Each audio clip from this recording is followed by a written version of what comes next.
अभी आपने उर्दू का तज़किरा किया, तो अभी ताज़ा ताज़ा जो नीतीश कुमार की हुकूमत में जो नीतीश कुमार की जानिब से जो नोटिफिकेशन आया उर्दू के सिलसिले में कि उर्दू की लाजमियत को ख़त्म करने का, तो ये क्या मसला है और इस पर नहीं नहीं, नीतीश। उसमें उसमें उसमें कुछ गलत फहमियां हैं। मसला तो है वो, अच्छा जी। लेकिन वो नीतीश कुमार की हुकूमत की तरफ से ऐसा कोई सर्कुलर या कोई नोटिफिकेशन या कोई ऑर्डिनेंस ऐसी चीज नहीं आई है। वो असल में 10वीं तक जो स्कूल्स हैं, अब नए स्कूल्स खुले तो उन स्कूलों में एक स्कूल में 2 स्कूल हो गए, 8वीं तक अलग कर दिया गया।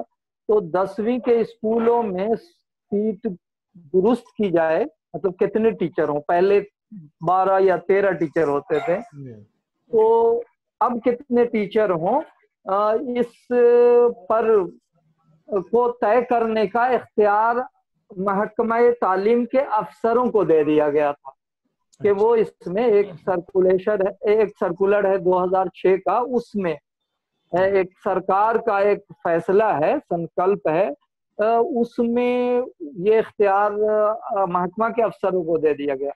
अब महकमा के अफसरों ने जो वो जारी किया कि 3 जुबानों के असातिज़ा हुआ करेंगे स्कूल में कम से कम, लेकिन वो 3 जुबानों के नहीं है, असल में जुबानों की 3 कैटेगरी है। उसमें उन्होंने क्या किया कि उर्दू और कुछ और जुबानों को उन्होंने जब लिखा तो द्वितीय जुबान लिख दिया, दूसरी भाषा लिख दिया। ये काबिले एतराज बात है, इसलिए कि मादरी जुबान पहली जुबान होती है तालिबे इल्म की, और कभी एक शख्स की एक ही स्कूल में कभी पहली जुबान हो सकती है उर्दू, और कभी उसकी दूसरी जुबान हो सकती है उर्दू, दूसरी मादरी जुबान वाले के लिए। तो उसको ऐसा दूसरी जुबान लिखना ये काबिल एतराज है, और इसी से अंदेशा पैदा हुआ और उसी को बदलवाने की कोशिश की गई।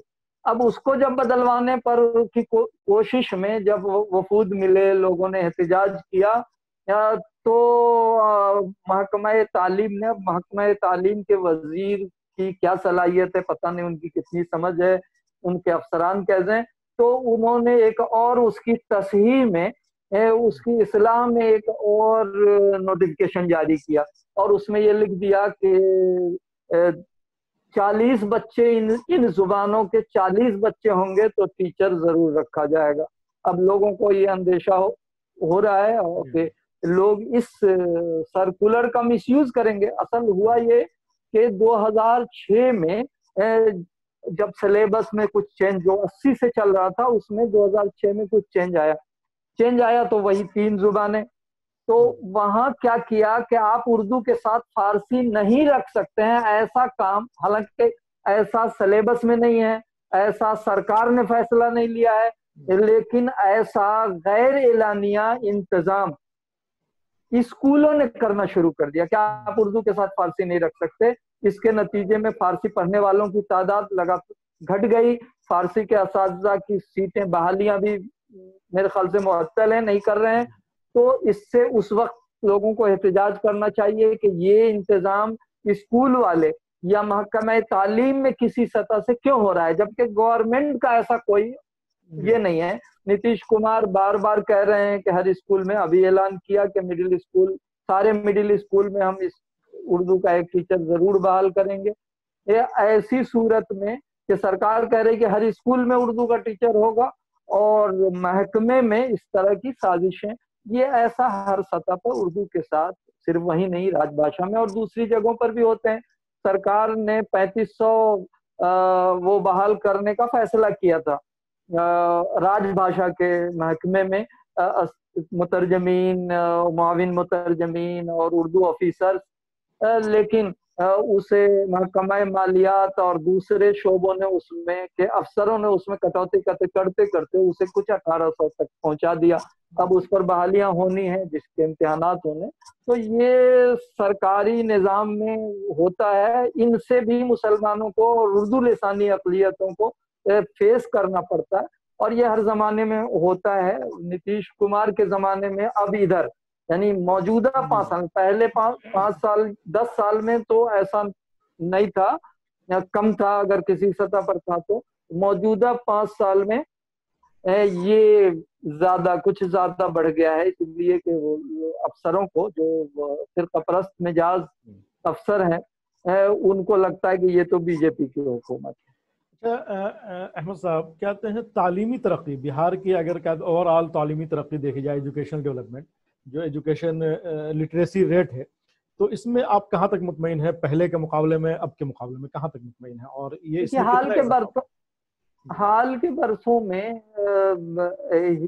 बिहार में भी और पूरे हिंदुस्तान में, क्योंकि गवर्नमेंट ने वो आलमी सतह पर, एक आप देखते हैं बार बार के मिलेनियम गोल और इस तरह की कैंपेन चलाई, अक़वाम मुत्तहिदा ने, यूनिसेफ ने और दूसरे इदारों ने, यूनेस्को ने ये कैंपेन चलाई, तो भारत की पॉलिसी पर भी असर पड़ा। तो गुर्बत, जहालत और सेहत, इन तीनों मैदान में बड़े पैमाने पर काम हुआ।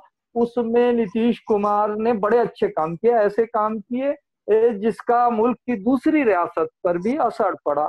आप देखते हैं जैसे साइकिल बच्चियों को दिया, और दूसरे वज़ाइफ दिए अच्छा करने वाले पर, लड़कियों की शादी के लिए और वगैरह वगैरह जो चीजें दी, उन्होंने जो हौसला अफजाई की जिस तरह और उसके लिए मुहिम चलाई, उसके नतीजे में तालीम का में तो शायद उतनी अच्छी मेयारी तालीम को हम हासिल नहीं कर पाए हैं अभी, लेकिन शरह खानदगी बढ़ी है।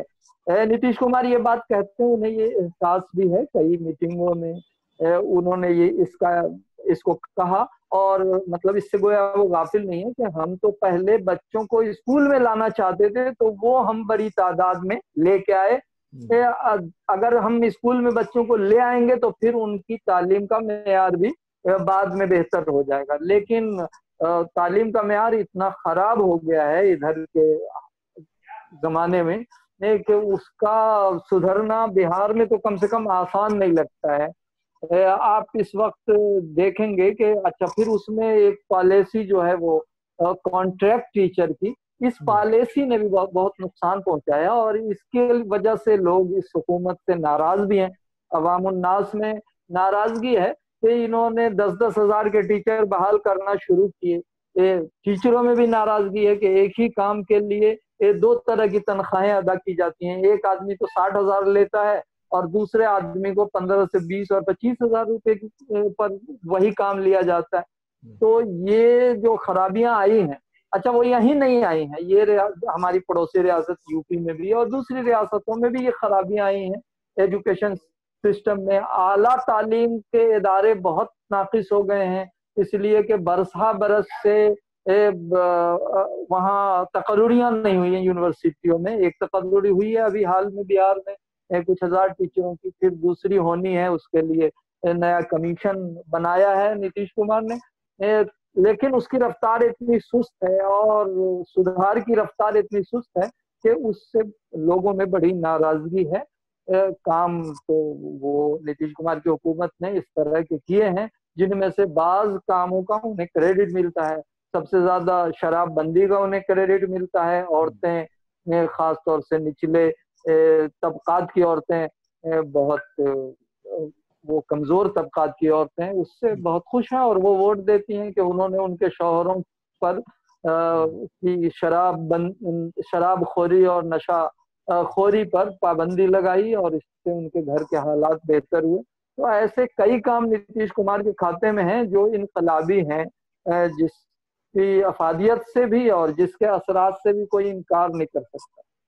अच्छा, मैं अब एक आखिरी सवाल आपसे करना चाहता हूँ कि मसलन हमने माजी पर बात की, हाल पर बात की, अब जो एक खदशा है, या तो इसको डराना कह लें या जो भी कह लें, खदशा है, और इस वक्त जो है दो तो अहम मद्दे मुकाबिल हैं, एक तरफ से एनडीए है, एक तरफ महागठबंधन है, उसके अलावा जो मुख्तलिफ ये बन गए हैं, समझिए कि गठबंधन के शक्ल में जो आ रही हैं, तो एक तरह से इसको सहफरीकी कह लें, चौतरफा मुकाबला कर लें, तो इसमें आखिर वो कौन सा मेयार हो वोट देने का? हम अपने नाजरीन को ये बताना चाहते हैं आपके जरिए से कि वो कौन सा मेयार हो कि जिसकी बुनियाद पर हम वोट करें और एक अच्छे लीडरान का इंतखाब हो, सेकुलर लीडरान का इंतखाब हो, ताकि हम अपने मुस्तकबल को बचा सकें, बिहार के मुस्तकबल को? ये एक आप ये खतरा जिसकी तरफ आपने इशारा किया, ये बस फर्जी या मफरूजा नहीं है, या वो के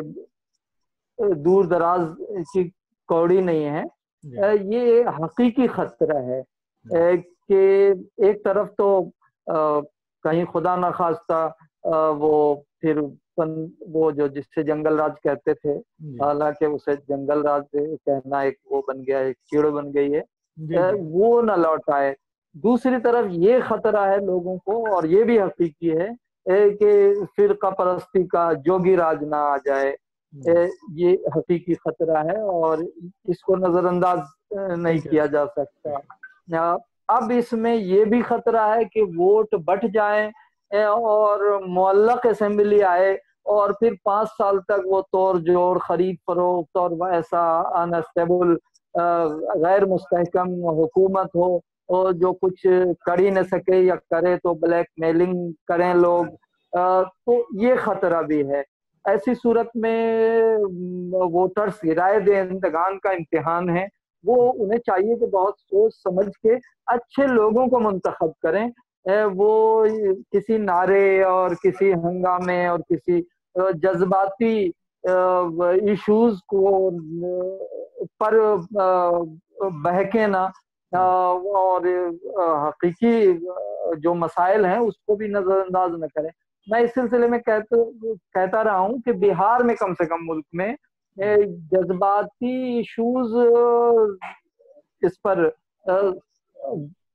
इंतखाबात पर बहुत कम असरअंदाज होते रहे। कभी कभार वक्ती तौर पर जैसे दंगे भागलपुर के असरअंदाज हो गए, या छोटे मोटे भी दंगे हो जाते हैं तो बाज़ इलाकों में असरअंदाज होते हैं, बड़े पैमाने पर नहीं होते। यहाँ हमेशा से आप देखेंगे तो रोजगार और तालीम इशू रहा है, हमेशा से रहा है, और इसमें खास तौर से मुस्लिम लीडरान में का बड़ा, और यहाँ के सोशलिस्ट लीडरों का बड़ा अहम किरदार रहा है। उन्होंने आज़ादी के फौरन बाद जो एजेंडे सेट कर दिए तो वो यहाँ आज तक हैं, जैसे मदरसा, जैसे उर्दू, खासतौर से मुसलमानों के मामले में आप देखेंगे तो मदरसा, उर्दू, ये सब इंतखाबी इश्यूज रहे हैं। यही इश्यूज मुसलमानों और इनके लिए जज्बाती इश्यूज भी अगर रहे हैं तो यही मदरसे और तालीम रहे हैं, उर्दू के स्कूल्स रहे हैं। लिसानी अक़लियत के तौर पर मुसलमान मुत्तहिद होकर के वोट करते रहे हैं। तो ये इश्यूज आज भी असरअंदाज हैं कम से कम, और दूसरी रियासतों के मुकाबले में बिहार में ये असरअंदाज हैं, और इन इश्यूज पर लोग वोट करेंगे।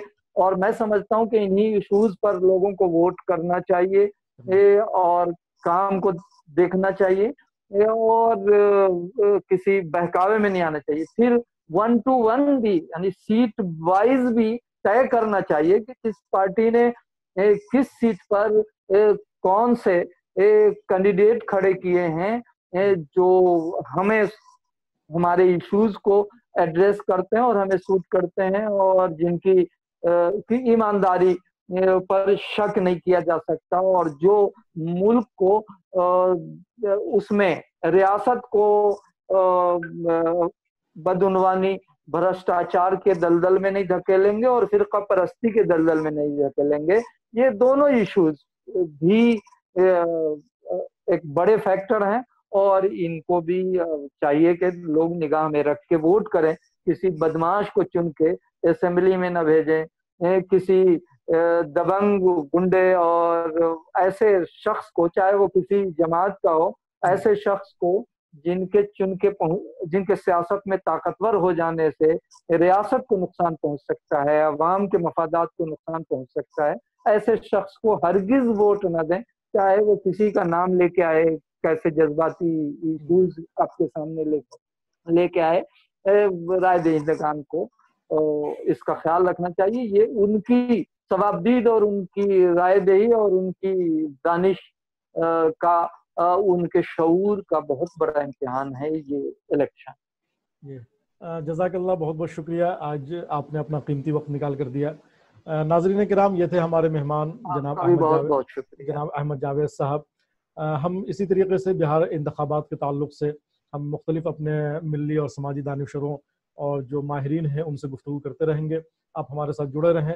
इंशाअल्लाह ताला बहुत जल्द मुलाकात होगी एक नए मौजू के साथ, नए मेहमान के साथ। तब तक के लिए आप हमें दें इजाज़त। अस्सलामु अलैकुम व रहमतुल्लाहि व बरकातुहू।